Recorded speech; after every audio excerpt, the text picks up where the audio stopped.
What happens when a group of paranormal investigators start a conversation? You get Ghost of the Coast Paranormal, the podcast, tales of the dead, the bizarre, and all things supernatural. Join us now as we discuss St. Louis Cemetery Number 1, City of the Dead.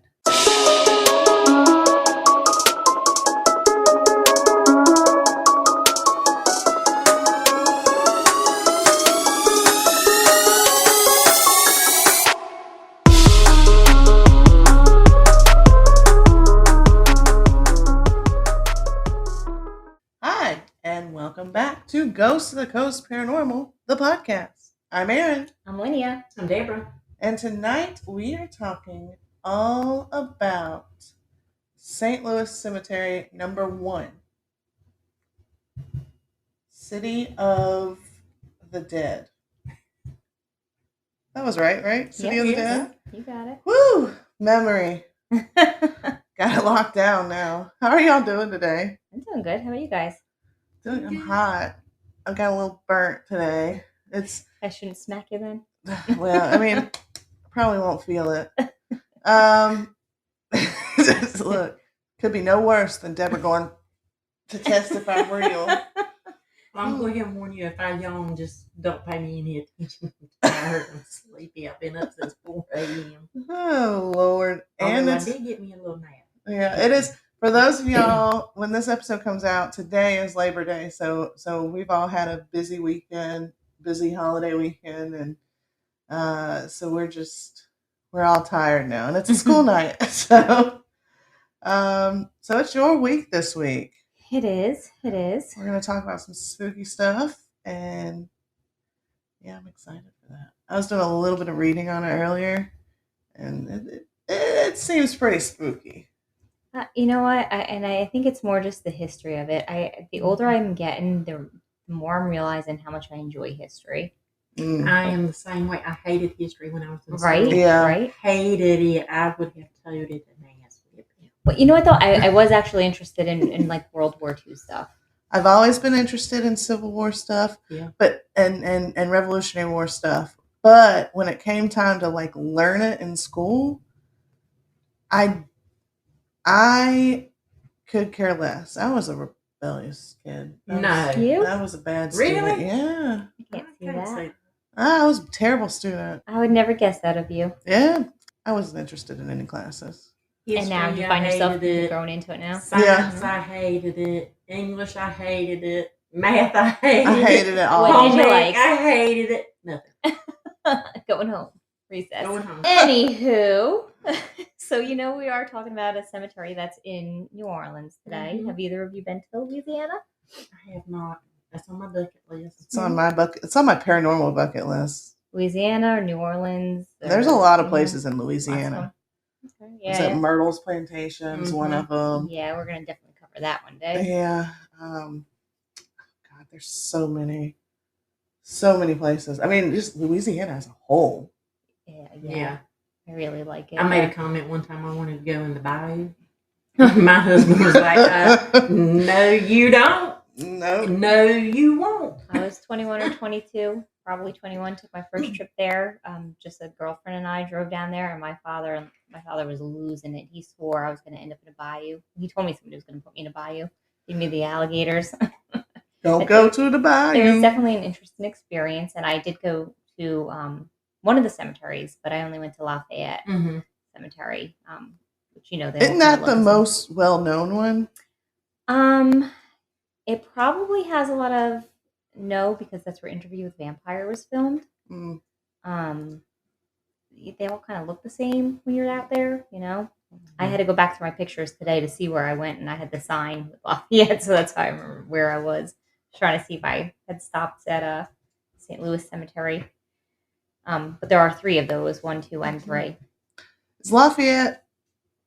You said it was where Interview with Vampires was, but is that one that's the one that's used in a lot of film? And so there's a couple different ones that are used in different films.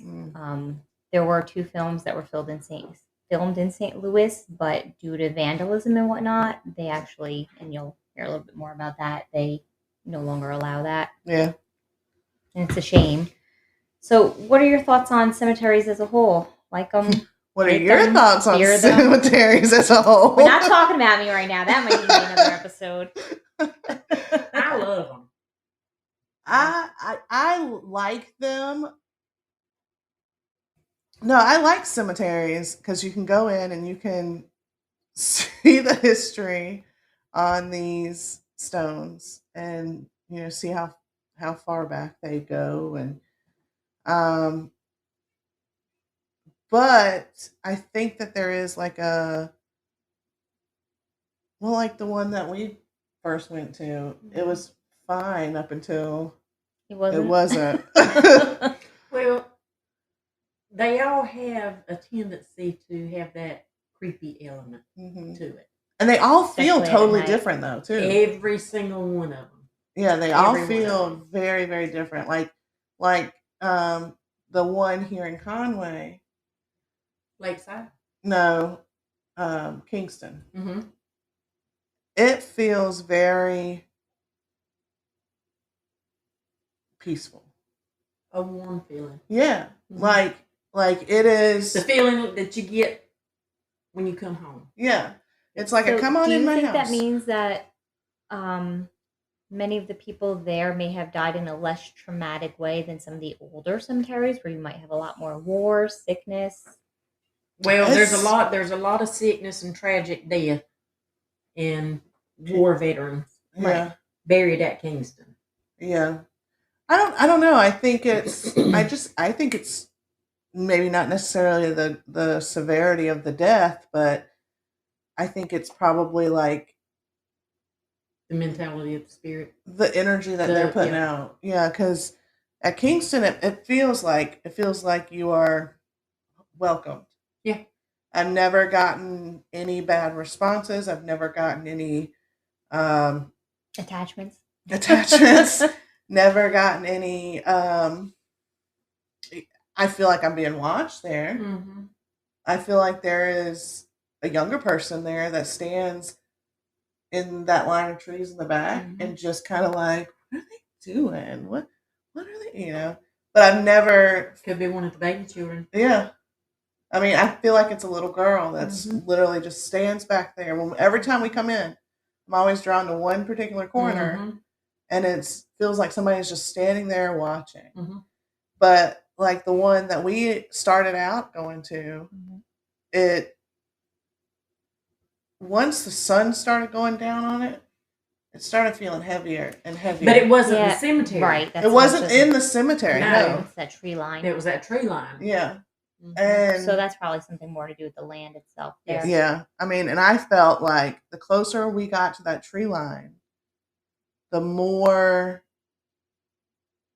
unwelcomed it felt. Right.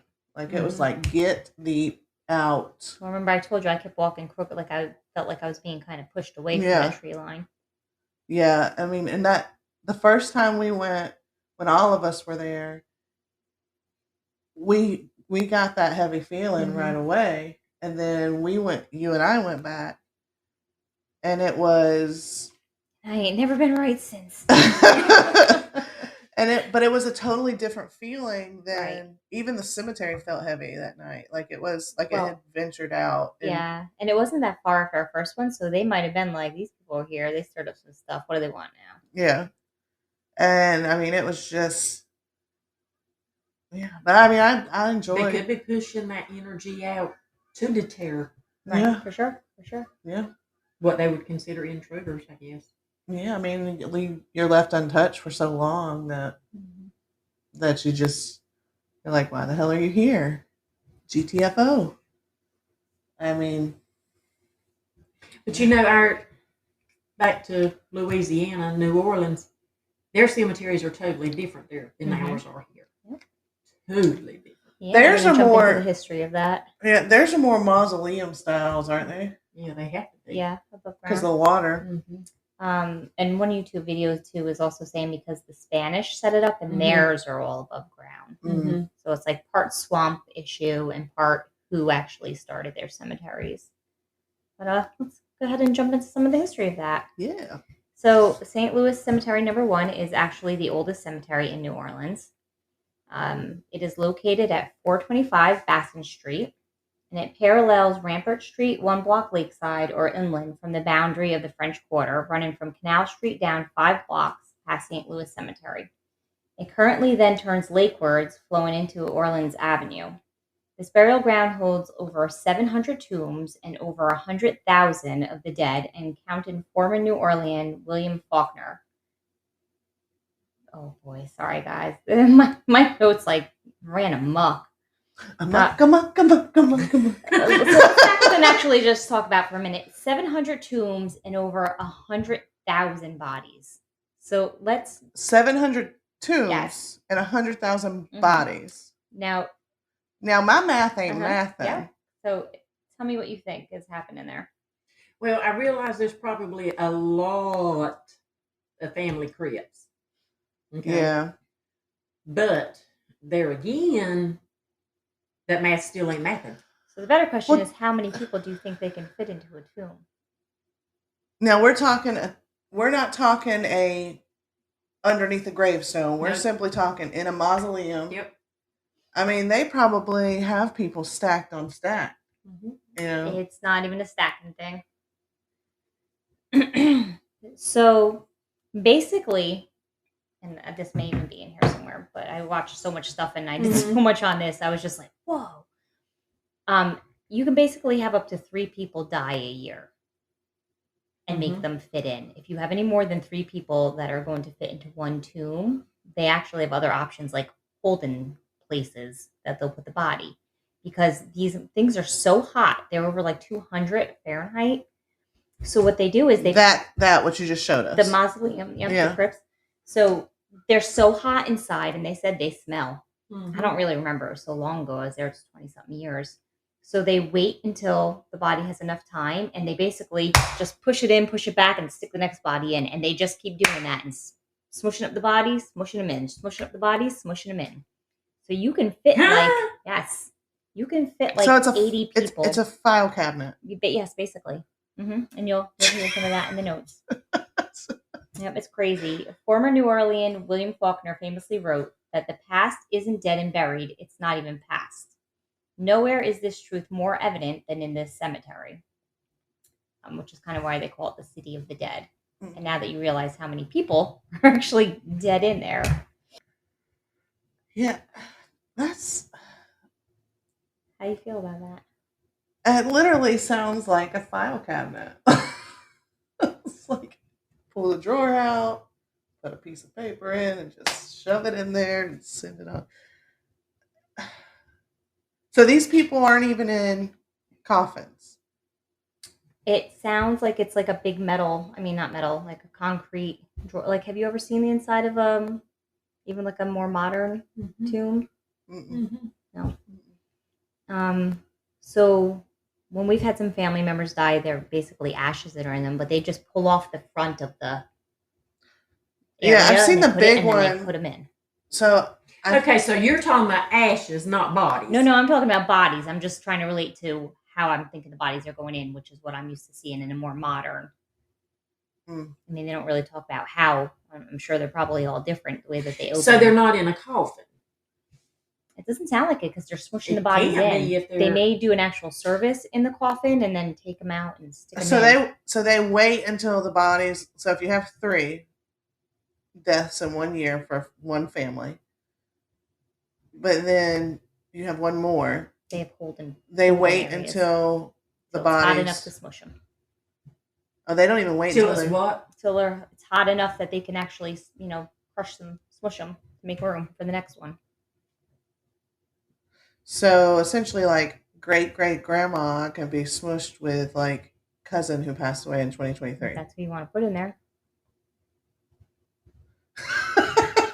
Ew. I mean, these things hold a lot of people, so you're probably doing mom, dad, kids, grandparents, sister. Like, I don't know. I guess it's however you want to.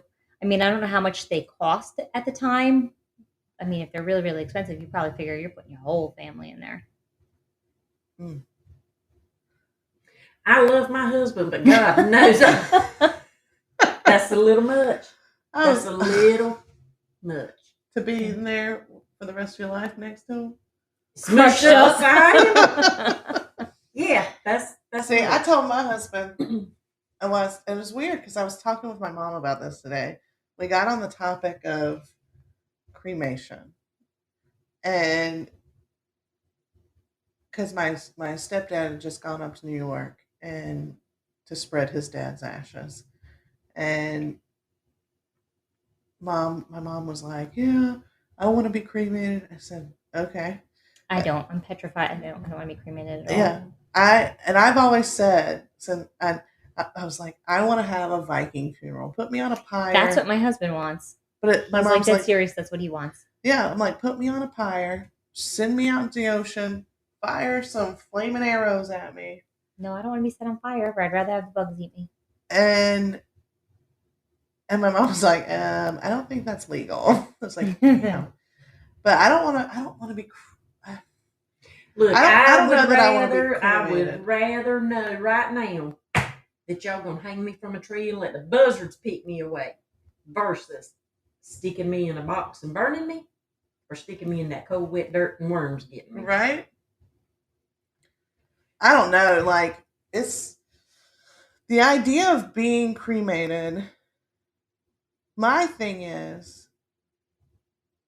what if, take a drink. Shots.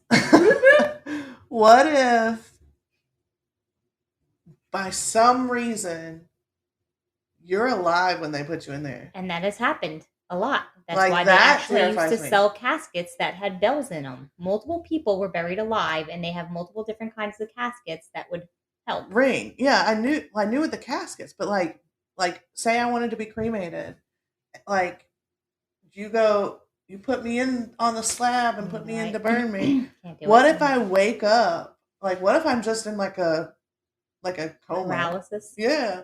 And I wake up, or in a paralysis, and I'm aware of everything. Yeah. I mean, I just hope it would be quick, but I've always told my husband, I'm like, if I ever get bit by a zombie, I said, you make sure. I said, you don't shoot me until I come back as a zombie. I said, just in case, because my blood might have the mother effing cure. Don't shoot me. Matter of fact, wait until my jaw's falling off. Zombie anti-venom. Yeah. I'm like, you wait until I come back as a zombie. But that's the thing. Like, I've told him, I said, you make sure that if I go before you make sure I'm dead before they put me in any kind of anything. I mean, yeah, that's scary. But if I'm not dead and you cremate me or bury me, I'm gonna come back and haunt your ass. I'm gonna haunt you anyway. And I'm gonna burn you alive. All right, jumping back in. So the cemetery was established in the late 1700s. So we got some old graves. It is the oldest existing cemetery in New Orleans and is still the site of several burials a year. Do you want to be buried there? No, because I don't. They gotta smush me in a hole. Yeah, but that's going to be basically every cemetery there. Yeah. Well, I don't want to be buried in Louisiana then. Well, this cemetery happens to be the final resting place of many prominent New Orleans families, particularly the Creole population.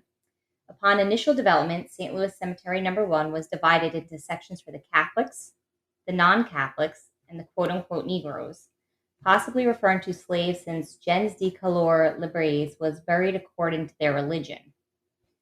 One of the first things you'll see when you enter St. Louis Cemetery No. 1 is a bank of quote-unquote oven vaults, or quote-unquote wall vaults to your left. These tombs stack grave sites, filing cabinet style, one above the other. Glance at the ground and you'll see some graves are only partially visible. The rest are below the earth, evidence that New Orleans is gradually sinking. So you can you go with a lot of the numbers. Yeah. Well, you can see in some of the tombs that the bottoms of the tombs have already started sinking into the ground as well. So eventually those cemeteries in New Orleans, they'll be empty again. They'll be empty. The underground is going to be like the necropolis in the Vatican. Yeah. I mean, well, and I always thought California was going to be the state to disappear. I reckon it's going to be Louisiana. All right. Many oven vault houses, wait, hold on. Many oven vaults house the remains of countless family members. So again, the oven vaults that because they get hot, and that's basically what they're doing. After a body is interred, it is left undisturbed in the grave for a period of 1 year or 1 day. At that point, the remains may be pushed to the back of the tomb, leaving room for another body to be interred. 1 year or 1 day? Yeah, 1 year and 1 day. Oh, Sorry. okay. Other families prefer to collect the remains, placing them in a muslin bag. Muslin? So they want to. Okay, so they can be interned in there for up to a year and a day. Mm-hmm. But then, That's how long it takes to smush them up. so at the end of that time, if I wanted to go in and get grandma's bones, I can take a bag. Let's go. I'm confused. How do they smush them? Do they have like a vice? I think they just turn to ash. I think it's basically like, I mean, The maybe heat they decomposes They them. keep cranking to smush them out and press the juices out? I don't know. I think they dry out. I think it literally cooks out to be like mummified. Like, you ever see something where they show like an old like mummified body? If you touch it, it basically just turns to ash. Yeah. I think it's kind of like that. Meat grinder. It just comes out like Play-Doh. Yeah. I'm imagining that whole like mummy scenario where it's just kind of ash. Like as soon as you touch it, it just well, crumbles up. Mm. By the late 18th century, the cemetery for the city, St. Peter Street, had begun to fill up, and the town development had reached the site's boundaries. Recognizing the need for the new burial place, the Cabildo, which means the town council or the local government, wanted the cemetery far away from the center of population, due to fears that that contagion and disease spread from the cemetery to infect the populace. New Orleans' location on swampy, below sea level terrain made any high ground extremely valuable. Precious high ground would not be designated for the dead when the living could benefit from it. Therefore, the Cabildo chose a swampy site on St. Louis Street. And on August 14, 1789, a new cemetery was created by the Spanish royal decree. The cemetery was placed 40 yards behind the Charity Hospital, which was located on Rampart Street between Toulouse and St. Peter Streets. Initial burials appear to have taken place in haphazard manner, leading to the current maze of tombs and aisles. And they are, like, if you ever watch one of the movies where the cemeteries are, they're not kind of nice and... No, they're all... Yeah. But if you look at it from an aerial perspective, it's a lot different. I was looking at the map Right. on here a while ago, and it was wild. Yeah, they're pretty cool looking. Current theories about tomb and site evolution suggest that the initial burials took place below ground or in low, quasi-above ground tombs that only held one burial. As the needs of the site grew, existing burial plots were added on to create additional burial vaults, while retaining the original tomb footprints. Thus, the one-tier semi-below ground burial space became the fully realized above-ground tomb found throughout the cemeteries of New Orleans. Due to its location in the swamp, the St. Louis Cemetery No. 1 was constantly threatened by flooding. To combat the rising waters, sand and shells were continuously added to the site, particularly along the pathways. In 1816, the waters of McCarty Crevasse, I think maybe, flooded the cemetery to the extent that the site was closed and burials took place across the river. By the early 19th century, New Orleans had grown and the city wished to extend Treme Street, but the cemetery, particularly the Protestant section, was in the way. Furthermore, with the Louisiana Purchase and impending Louisiana statehood, the city had experienced an influx of Americans, the majority of whom were Protestant. To remedy these issues, in 1822, the city proffered a site in the, Faubourg Sainte-Marie to be used as a Protestant burial ground, later known as Girard Street Cemetery. Man, I should have brushed up on my French. Around the same time, the city created the church-consecrated St. Louis Cemetery No. 2, even further removed from the city center in 1823. St. Louis Cemetery No. 1 remained in operation, but the more ornate tombs of the Creoles and the benevolent societies were being constructed in St. Louis Cemetery No. 2. Further city development resulted in the shrinking of St. Louis Cemetery No. 1. resulting in a site that is significantly smaller than its original size. For example, the pyramidal Varney monument, once located at the center of the site, now marks the entrance. By the late 19th century, the area surrounding the cemetery had become chiefly residential, with few undeveloped lots left available. In 1898, Storyville was created in the 16 square blocks that included the cemetery and was bounded by Iberville, North Robertson, St. Louis, and Baston Streets. The quote-unquote red light district lasted until 1917 when the Navy ordered it closed. The red light district. Yeah, Who ordered it closed? The Navy. I mean, the history of New Orleans is just so amazing, especially with all the different nationalities and cultures. I love to hear them talk. The vampires. Significant changes started taking place to the area surrounding St. Louis Cemetery No. 1 in the mid-20th century. Construction began on the Municipal Auditorium in 1930, and the canal was filled in by 1938. What was left of Storyville was demolished to make way for Iberville housing project in the 1940s. Neighborhood decline continued with the construction on Interstate 10, and the city made several attempts to rehabilitate the area, including the creation of Louis Armstrong Park in 1976. So now we have the cemetery that was the oldest cemetery, and there's just like all this construction going on around it and it's kind of like starting to ruin the cemetery, and now the neighborhoods are starting to completely fall apart and deteriorate. Unfortunately, that's going to be Horry County one day soon. Very soon. Because we're just one big swamp. Yeah. They keep building and building. Well, it's not even just a swamp. I mean, the actual area itself was kind of going to the ghetto, I guess. It's just becoming bad.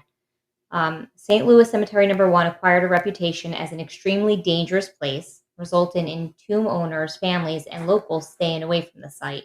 As a result, the cemetery was neglected and became overgrown.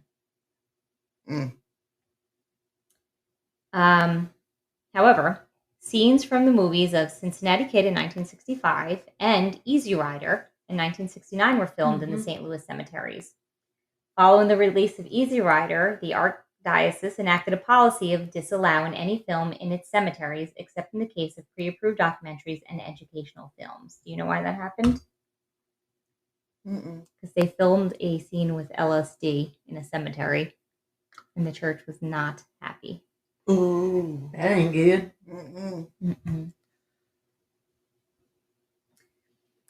Do they actually use LSD? In the movie, did they actually take it? Probably. I'm sure it was 60s. intended for a prop to be used, but I'm sure somebody probably slipped. Check it. Yeah. Well, anyway, gradually, given its proximity to the French Quarter, as well as increased intervention on the behalf of the Archdiocese, St. Louis Cemetery No. 1 became a top tourist attraction for the city. The cemetery draws in over 100,000 visitors a year. 100,000. Tourists and locals alike come to see the burial place of famous voodoo queen Marie Laveau. Unlike most other New Orleans cemeteries, St. Louis Cemetery No. 1 is accessible only via the official guided license tour. That's because the cemetery has been subject to much vandalism over the years. And we'll talk a little bit about that. I mean, it's really a shame what they've done. So there are, I just looked it up. I don't know if you mentioned this earlier, but there are 42 cemeteries total in New Orleans. It's really not a lot. It's not a lot. I mean, considering how many cemeteries we have around here. The top 10 include St. Louis 1, St. Louis 2, St. Louis 3, Lafayette 1, St. Roche 1 and 2, Metairie Cemetery, Greenwood Cemetery and Mausoleum, Cypress Grove Cemetery, Holt Cemetery, Charity Hospital, and Katrina Memorial Cemetery. That one sounds pretty new. That one sounds pretty new. But those are... Isn't there It's not, New Orleans, it's not, like a though. 1 and a 2 or something? What's the cemetery where the weeping angel is? With the what? The Weeping Angel. I'm not sure. The Charity Hospital Katrina Memorial Cemetery is the final resting place for the thousands who died at Charity Hospital during the yellow fever epidemic.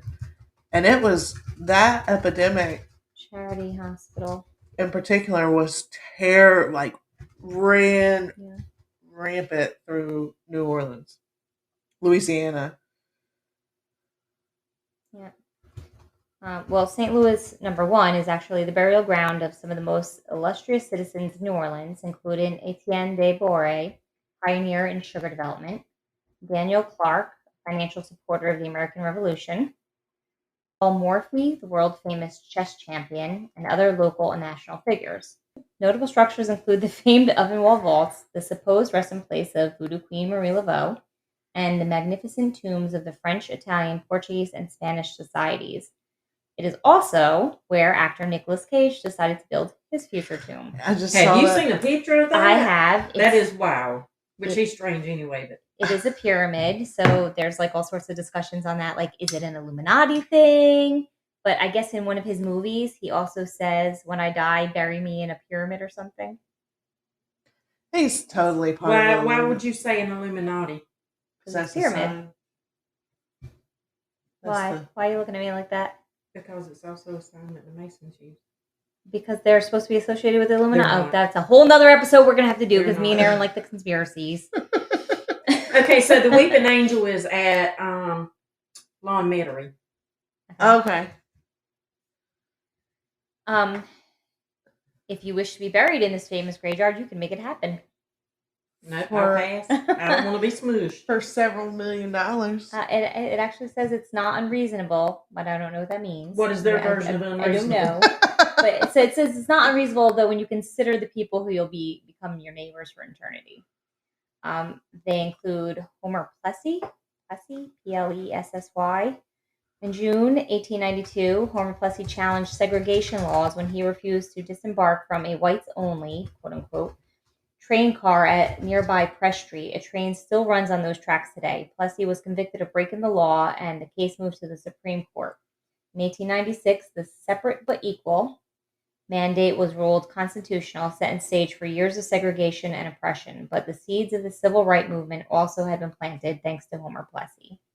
Other notables that are buried there, we have the tomb of William Claiborne. He was born in 1775, died in 1817. He is a native of Virginia. William C.C. Claiborne would ultimately find great success as the first American governor of Louisiana. Okay. We have the tomb of Daniel Clark, 1766 to 1813. Born in Ireland in 1766, Daniel Clark made his first trek to Louisiana at the young age of 20. Upon his arrival, it soon became apparent that Clark would know much success in the Louisiana Territory. He was fluent in Spanish and French, had connections with the governor's office, and after a few short years in which his merchant business thrived, he became one of the wealthiest men in town. During the mid-1790s, he was bestowed the title of Vice Consul for the United States. And not only was he personally responsible for convincing Spain to lessen their grip on trade in the port of New Orleans, but he also had a hand in, or so they say, convincing Thomas Jefferson that it was a brilliant idea to purchase the Louisiana Territory. Otherwise known as the Louisiana Purchase. Oh, yes, ma'am. We have the tomb of Paul Morphy, 1837 to 1884, better known as the unofficial world champion of chess. Paul Morphy literally changed the game of chess during the 19th century, and he did so before the age of 20. Now we're going to go back to Nicolas Cage for a little bit. He's not dead yet, but... he's a vampire, just so you know. Yeah. Okay. He's 59 years old and seems to be in good health. However, he's thinking about his future, which is one explanation for why he purchased a gleaming white 9-foot pyramid inscribed with the Latin phrase Omnia ab uno, all from one. The gravesite has baffled news outlets worldwide, whose reporters have come up with many different conspiracy theories. Among them, Cage is a closet voodoo practitioner. Cage has Illuminati ties. Cage is an immortal who will entomb himself for a century before re-emerging. Lord Jesus. He's a vampire. Cage has stored his wealth in the tomb. So it's in there now? No, these are the conspiracy kind of things. I was like, it's in there now? We can get in there? No. Nobody actually knows why he's chosen a tomb that's so incongruous with its surroundings, but we do know that it's very eye-catching construction that Cage evidently loves New Orleans. So women actually come to this pyramid and they kiss it. They put on lipstick and kiss it. Why? Like it was becoming Well, a it's problem. got to smell better than he does because he don't wear deodorant and stuff like that. Because he's a vampire. He doesn't have sweat glands. He actually, and I would like to talk about it. We're playing footsie again. Madame LaLaurie, he actually bought her property.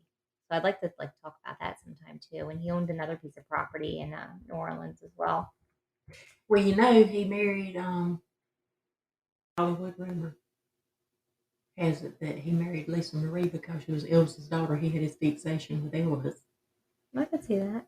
Well, they said, for New Orleans, he actually loves it because he did grow up around there. His uncle, Francis Ford Coppola, owned property there. So when he was growing up, he would go there all the time. And that's kind of where his little fascination with New Orleans came. But now to talk about my favorite, we have Voodoo Queen Marie Laveau. Yes! She was born in 1801 in the French Quarter to a Haitian mother and a white father. Marie Laveau gained prominence as a voodoo practitioner. The beautiful young woman was also a hairdresser to the wealthy, learning many beauty tricks and herbal remedies from her mother. She was known for her caring and benevolent heart, as she nursed many people who suffered from yellow fever epidemics of the 19th century. Like you were saying, yellow fever was like crazy there. Mm-hmm. She saved countless lives, and to this day, people think of her with gratitude. Many people believe that she still works her magic from beyond the grave there, and that's why you'll see faint triple X's etched into her grave, a practice that is actively discouraged, or trinkets such as bobby pins left in threes. Bobby pins and hair clips are a homage to Laveau's past work as a hairdresser. So you're supposed to put like 3 X's? No, you're not supposed to do anything. Well, no, I'm saying let Laura has it that you you can do see the 3 X's on the 3 side. X's where you turn around 3 times, or you walk around her grave. So 3 supposedly times some tour guide actually made this up. Just started telling people this, and then it became a problem, and this is why people are no longer allowed in there. And I bet you that tour guide doesn't have a job no more. Yeah, if you actually look at different angles of this, people are just carving XXX all over this thing. So to stop all the vandalism, they started shutting out the public, and then you can only go in with a tour guide. So that is very sad. It's sad, but I can understand why they do. I mean, yeah, people just don't respect other people's property or the dead or anything anymore. Right. Well, and that's the thing. I mean, that's the thing that we hear a lot of stories about. Here, you know, how many times have we gotten responses? Go to Alice's grave. Go to Alice's grave. Well, that grave.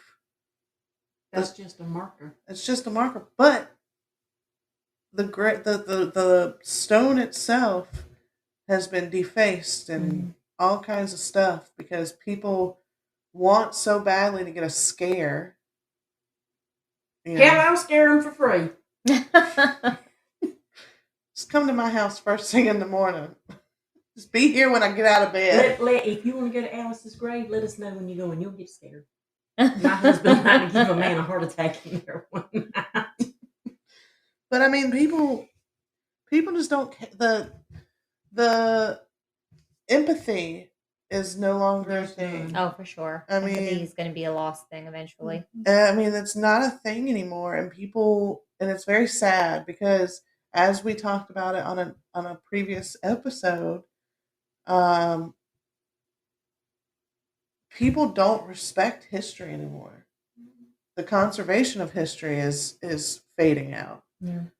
And, you know, like I said, how about just plain old good manners? Like, start giving these kids boots in the ass. That's what's going on here. That's what's wrong with the country as a whole. Think about it. You know what I mean? Like, when we everybody needs a boot in the ass. If my dad told me not to do something, I knew like his threat was serious. He was going to follow through. You didn't do it. Now, if you tell your kid you're going to kick them, you know, in the pants, that's exactly it. Look, I am 53 years old, and if my daddy tells me right now to do something, I'm going to get up and do it because I know what he's going to do if I don't. Don't matter that I'm grown and live on my own and pay my own bills. I am still his child. Yep. Yeah. But kids are not the same now. They're just not. Mm-mm. Many people have attempted to try and access this haunted cemetery after dark to try and make contact with the ghost which haunts St. Louis Cemetery. The most famous ghost which is seen within St. Louis Cemetery is Marie Laveau, of course. The ghost of Marie Laveau has been spotted in many locations throughout the French Quarter, including meandering down the street past her old house at 1022 St. Anne Street. She's most recognized by the red and white turban tucked around her hair and by her brilliantly colored clothes she wears. But even as people follow her, she disappears, vanishes right from sight. Within the cemetery, individuals have reported seeing the ghost of Marie Laveau walking through the tombs. And for those willing and risking to disregard her or her beliefs or religion, reports exist of people being scratched, pinched, or shoved down on the ground. Marie, as they say, is not always deemed the friendliest of spirits. Well, I wouldn't be friendly either if everybody's marking up my stuff and walking on me. Most interesting of all is the practice of marking the tomb of Marie Laveau with 3 X's while asking her for a favor or making a wish. Legend, truly just legend, has it that if the wish is granted, the person is required to return and place a gift at the site of her tomb. Unfortunately, this has led to a lot of vandalism, including 2 instances when the entire tomb was painted a Pepto-Bismol pink. The result was the Archdiocese of New Orleans closing the cemetery off to the general public after March of 2015. One story that I actually heard was this guy was kind of walking around and not really paying attention. And all of a sudden, he felt like he was slapped. And he was slapped so hard that he fell down on the ground. And he got up and he's looking around and he's like, nobody's there. So he's like looking and he notices a tomb that has all these trinkets in it. And he believes that he walked over part of the land that was associated with her grave. And she was him. like, no. So she's it like, don't step on me. Yep. So it does sound like she wants people to be like super respectful. So, as they should be. But so is she in the tomb that she's buried in? Is it file cabinet style, or does she have a private I think that one's just her and her daughter. Okay.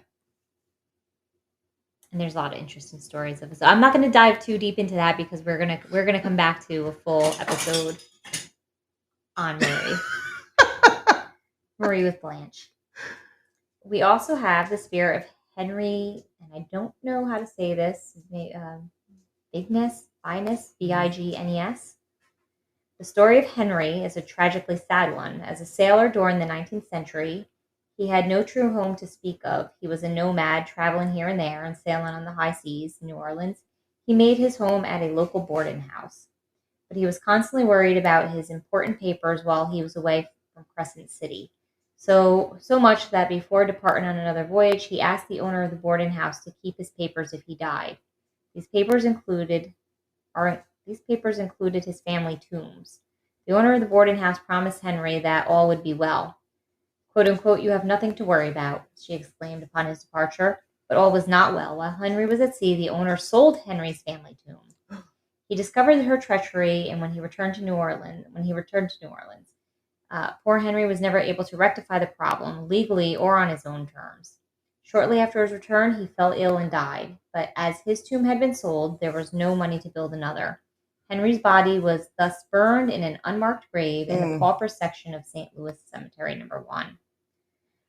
That is some crap right there. No wonder he's back and pissed. Yeah, although his body was laid to rest over a century ago, the ghost of Henry is still seen wandering in the cemetery. He is described as being tall with blue eyes, so corporal does it appear that visitors of the cemetery have actually spoken with Henry's ghost. Strolling up to tourists, the apparition asks if they know where the Vignes tomb is located, or he is having trouble finding it himself. That's sad. Allegedly, Henry's ghost has never even turned up to funerals. Showed up behind the coffin to ask if there may be any more room in the tomb for him. Oh my gosh, he could be buried with me.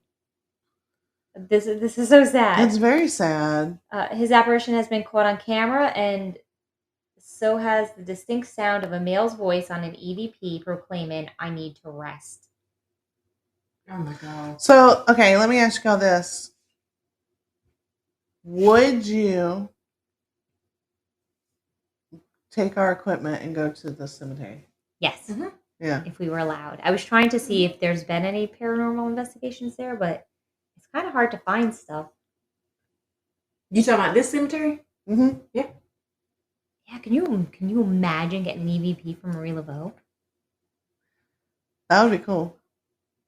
That'd be amazing. She said it. I didn't. I did. You said, what if? No, she said, could you imagine? How could you imagine? That's how I was telling them on camera. Drink up. But anywho, I have one more ghost that likes to show up, and that is the ghostly Alphonse. He's another lost ghost. Hey. Haunting St. Louis Cemetery number 1. Like Henry, it seems that the spirit of Alphonse is only hoping to find a place to rest his soul. The spirit has been known to take a visitor's hand in his as he pulls them to a stop. Smiling widely, he asks them to bring him home. But what home is that he speaks of? That remains unknown. Though his apparition has been seen gathering the flowers off of other graves and placing the offerings on his tomb, it is thought that Alphonse may have been murdered or betrayed by someone of the Panede family. For every time a visitor steps near the Panede family tomb, Alphonse appears to warn them to stay away. So what do you think about Alphonse? Friendly? Warning? I don't know. I think Thief? I think he wants attention, which is understandable if there's really no history. There's some kind of animosity for whatever reason with this one particular family. Something's going on there for him to feel the need. Well, and I think he could have been murdered by somebody in that family, only because, like we were kind of reading on our other episodes, that it's really kind of tragedy that makes you stay. Yeah. And I mean, I think it's there's his story has kind of gotten lost, and so I think there's sadness there, there's animosity there. I mean, I think, but don't ask me to come home. Like, don't ask me to bring me home. Not my house. I got enough ghosts in my house. That's where that's a line that's got to be drawn, and I don't think there's any malice behind it. No, and it's sad because it doesn't sound like there's not malice behind it. Like with the other people, you kind of have a little bit more story. Like you don't really know anything about him besides he, wants to rest. He's gathering flowers, and he doesn't want people near the one family. Yeah, but you don't know kind of who he was in life. So those are the most popular ghosts, and it sounds like they're kind of regularly experienced. I'd be curious to know, like, how regularly. I think it'd be super interesting if paranormal teams, because they're letting guided tours in there. They could probably make a pretty penny letting some investigation teams come in supervised at night. Yeah, that would be super cool. That would be cool. That would be a cool trip just to do several different places in New Orleans. Y'all see me busting up in there with all kinds of crosses hanging around my neck, and stones, protection stones, prayers, my Bible. They have rosaries from the Vatican. I got a rosary from the Vatican. Yep. Oh, that too. No, that would be a cool investigation. I don't have any worries about going there. Like I don't like. How far is it from here? New Orleans. 12 hours and 6 minutes. From here? From here, from Conway. Okay, so I could drive 4 hours. You could drive 4 hours. Linnea could drive 4 hours. Can we do a podcast from the St. Louis? I might be going there in February, but my butt's taking a plane. What? Can I be a mouse in your pocket? Sure, if we can make you fit in there. I got a big old piece of luggage. I do too. It won't fit as a carry-on. You'll have to check it. But check me, baby. we can make some things happen now. Oh God, I have never flown. I can't imagine being in a suitcase in the belly of a plane. I'm flying for the first time, and really? And no, it's not the first time, but it's the first time in like 13 years. Oh my gosh. Yeah. I feel like my kids are starting to become frequent flyers. First time in 13 years in October, and I'm nervous. Like, I don't love Antonio traveling by himself, and I'm like, Mhm. listen, this kid's he's flown back and forth between Pennsylvania. Like, if he can get to Italy, Yeah. he knows how to get to Louisiana. Yeah. I'm flying all the way to Vegas in October. Which I'm excited about. That's got some history too. Mm-hmm. I'm hoping to I go say a lot of the the mobsters. strip there has closed down. Really? You might have to do an episode when you get back. Haunted Vegas. Well, that's really all I got in this episode. I don't want to dive in too deep on any characters because We're gonna return to it. yes, ma'am. I love it. Yeah, I would like to go. Continue. We should definitely plan some trips in the future. I got a year left. Yeah. Oh, we've already been planning the trips. So you just give us the date and we're good. Well, when is graduation? The day of graduation, Oh, we're yeah. going on a trip. Oh gosh. So we can fly from Myrtle Beach to New Orleans during the week on round trip for like less than $150. On Let's Spirit. go. On Spirit? Mm-hmm. Oh See, man. Spirit don't fly into Baton Rouge. We had to go with a real airline. Why would they go to Baton Rouge? I thought we was going to Louisiana. No, that's New Antonio Orleans. is going to Baton Rouge. Oh. Oh, Expedia has $72 cheap flights from Myrtle Beach to New Orleans. One way. Mm-hmm. And $127 for round trip. Well, that is going to have to be discussed at a later time because now we're going to the Pine Barrens. We're going for Louisiana. Y'all Join going to us the for Pine our Barrens. little trips. Y'all going to we the gotta Pine start. Barrens. We gotta start having a GOCP car wash. We need a little travel trailer so Want to that buy some we can sleep. Krispy Kreme donuts? We need a little We need travel trailer so we can sleep in these different places. Well, we need a fundraiser. We So could, Deborah don't have to sleep on corners.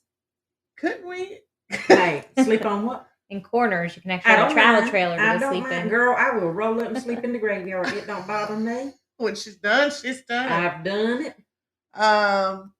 Yeah. When by the time this episode comes out, we will have just finished investigation at the Marion Opera House. Yeah. And Again. so this episode, this is 2.0. This episode comes out on Monday. So following Saturday, we have our overnight at the Tobacco Museum. Lots of good stuff coming up. Mm-hmm. Getting busy, getting crazy. We love it. But what are you talking about next week? One of my favorite subjects.